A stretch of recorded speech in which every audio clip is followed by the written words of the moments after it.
एक बार की बात है, हिमालय के एक छोटे से गांव में एक बुजुर्ग साधु रहते थे।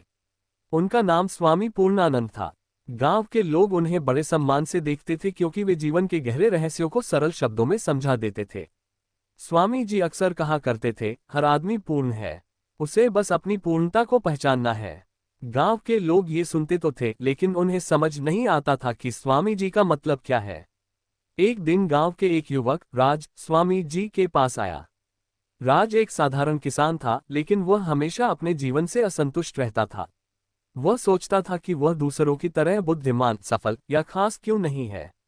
राज ने स्वामी जी से कहा, स्वामी जी, आप हमेशा कहते हैं कि हर आदमी पूर्ण है, लेकिन मुझे ऐसा नहीं लगता। मैं साधारण हूँ, मेरे पास कोई खास प्रतिभा नहीं है और मैं अपने जीवन में कुछ बड़ा नहीं कर पाया हूँ।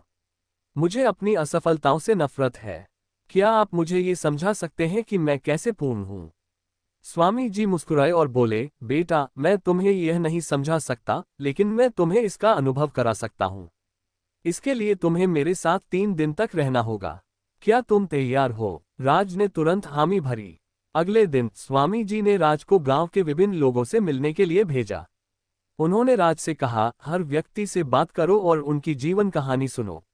राज ने एक लोहार से बात की जो अपने काम में माहिर था।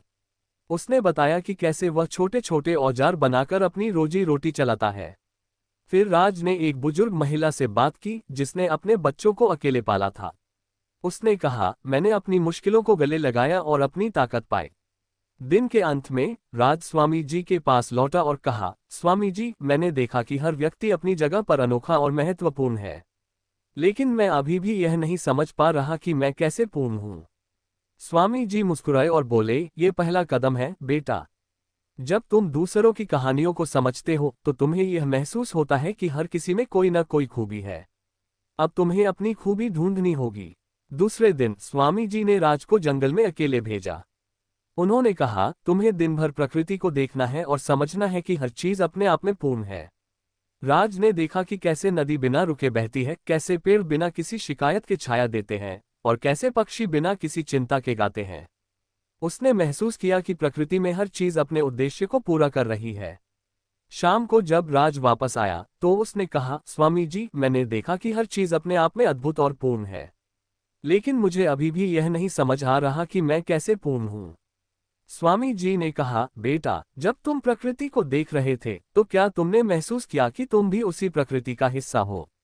जैसे नदी बहने के लिए है, पक्षी गाने के लिए है, वैसे ही तुम्हारे जीवन का भी एक उद्देश्य है। तीसरे दिन स्वामी जी ने राज को एक बड़ा पत्थर दिया और कहा, इस पत्थर को तुम अपने घर तक ले जाओ। राज ने पत्थर उठाने की कोशिश की, लेकिन वह बहुत भारी था। उसने कई बार कोशिश की, लेकिन असफल रहा। वह थककर स्वामी जी के पास आया और कहा, स्वामी जी, यह असंभव है, मैं इसे नहीं उठा सकता।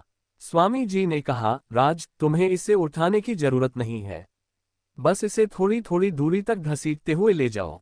राज ने ऐसा ही किया। उसे समय लगा, लेकिन अंत में वह पत्थर को अपने घर तक ले जाने में सफल हो गया।